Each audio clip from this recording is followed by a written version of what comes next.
오늘 하세나 본문은 열왕기상 1장 38절에서 53절까지의 말씀입니다. 사독 제사장과 나단 예언자와 여호야다의 아들 브나야와 그렛 사람과 블렛 사람이 내려가서 솔로몬을 다윗 왕의 노새에 태워서 기온으로 데리고 갔다.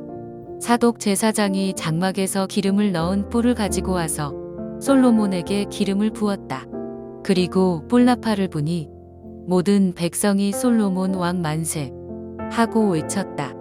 모든 백성이 그의 뒤를 따라 올라와 피리를 불면서 열광적으로 기뻐하였는데 그 기뻐하는 소리 때문에 세상이 떠나갈 듯 하였다. 아도니아와 그의 초청을 받은 모든 사람이 먹기를 마칠 때에 이 소리를 들었다. 요압이 뿔나팔 소리를 듣고서 왜 이렇게 온 성 안이 시끄러운가 하고 물었다.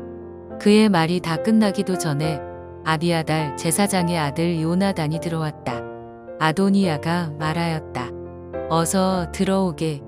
그대는 좋은 사람이니 좋은 소식을 가져왔겠지. 요나단은 아도니아에게 대답하였다. 아닙니다. 우리의 다윗 임금님께서 솔로몬을 왕으로 삼으셨습니다. 임금님께서는 사독 제사장과 나단 예언자와 여호야다의 아들 브나야와 그렛 사람과 블렛 사람을 솔로몬과 함께 보내셨는데 그들이 솔로몬을 왕의 노새에 태웠습니다. 그리고 사독 제사장과 나단 예언자가 기온에서 그에게 기름을 부어서 왕으로 삼았습니다. 그래서 그들이 그곳에서부터 기뻐하면서 올라오는 바람에 성 안이 온통 흥분으로 들떠 있습니다. 여러분께서 들으신 소리는 바로 그 소리입니다. 솔로몬이 임금 자리에 앉았으며 임금님의 신하들도 들어와서 우리의 다윗 임금님께 축하를 드리면서 임금님의 하나님께서 솔로몬의 이름을 임금님의 이름보다 더 좋게 하시며 그의 자리를 임금님의 자리보다 더 높게 하시기를 바랍니다. 하고 축복하였습니다. 임금님께서도 친히 침상에서 절을 하시며 주님께서 오늘 내 자리에 앉을 사람을 주시고 또 이 눈으로 그것을 보게 하시니 주 이스라엘의 하나님께 찬양을 드립니다. 하고 말씀하셨다고 합니다. 그 말을 듣고 아도니아의 초청을 받아서 와 있던 모든 사람들이 황급히 일어나서 모두 제갈 길로 가버렸다. 아도니아는 솔로몬이 두려워서 일어나 가서 제단 뿔을 붙잡았다. 사람들이 솔로몬에게 말하였다. 아도니아가 솔로몬 임금님을 두려워하여서 지금 제단 뿔을 붙잡고 솔로몬 임금님께서 임금님의 종인 아도니아를 칼로 죽이지 않겠다고 맹세해 주시기를 바라고 있습니다. 솔로몬이 말하였다. 그가 충신이면 그의 머리카락 하나도 땅에 떨어지지 않을 것이다. 그러나 그에게서 악이 발견되면 그는 죽을 것이다. 솔로몬 왕이 사람을 보내어 그를 제단에서 끌어오게 하니 그가 와서 솔로몬 왕에게 절을 하였다. 그러자 솔로몬은 그에게 집에 가 있으라고 하였다. 반갑습니다, 성도 여러분. 오늘은 여러분들과 함께 열왕기상 1장 38절에서 53절까지의 말씀을 함께 나눠보고자 합니다. 열왕기상 1장은 다윗에서 솔로몬으로 어떻게 왕위 계승이 이루어지는지를 그 과정을 보여주고 있습니다. 왕조 국가의 숙명 중에 하나는 순탄한 왕위 계승에 있습니다. 모든 국민의 사랑을 한몸에 받고 있었던 다윗상의 후계자가 누가 되는지는 많은 사람들이 이목을 집중하고 지켜보고 있었죠.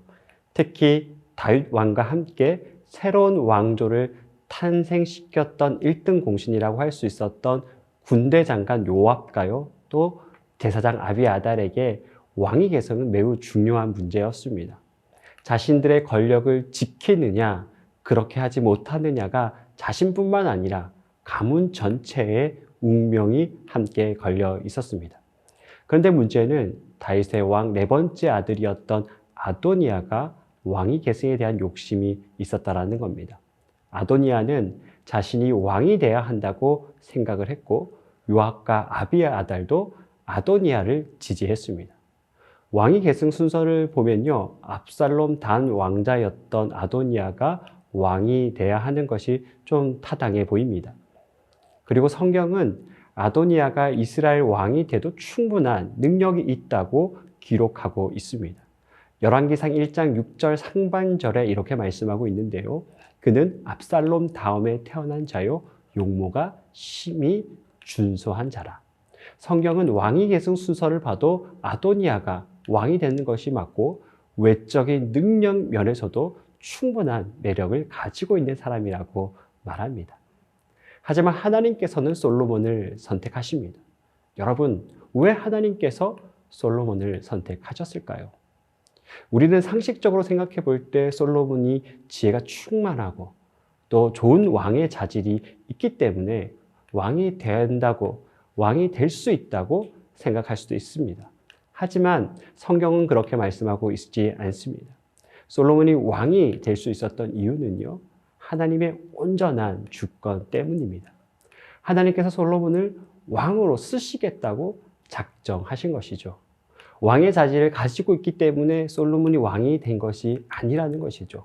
하나님의 강권적으로 솔로몬을 쓰시겠다고 작정하셨기 때문에 다윗은 이 결정을 기쁨으로 받아들였습니다.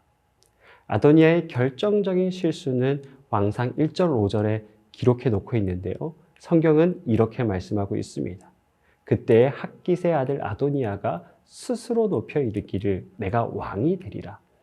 아도니아는 자신이 왕이 될 충분한 자격을 가지고 있다고 생각했고 자신을 지지했던 그런 권력자들도 있었습니다. 자신이 판단할 때 이 이스라엘 땅에서 왕으로서 가장 적합한 사람은 바로 자신이라고 생각했습니다.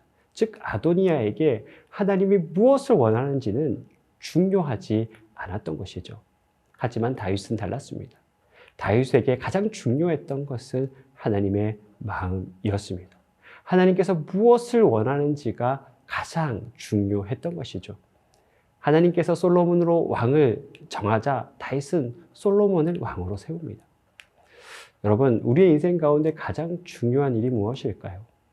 우리가 무엇을 잘하는지, 우리가 어떤 은사를 가지고 있는지, 내가 어떤 상황 속에 처해 있는지, 이런 사실들이 사실은 다 중요합니다. 하지만 그것보다 더 중요한 것은요, 하나님의 주권을 인정하는 것입니다.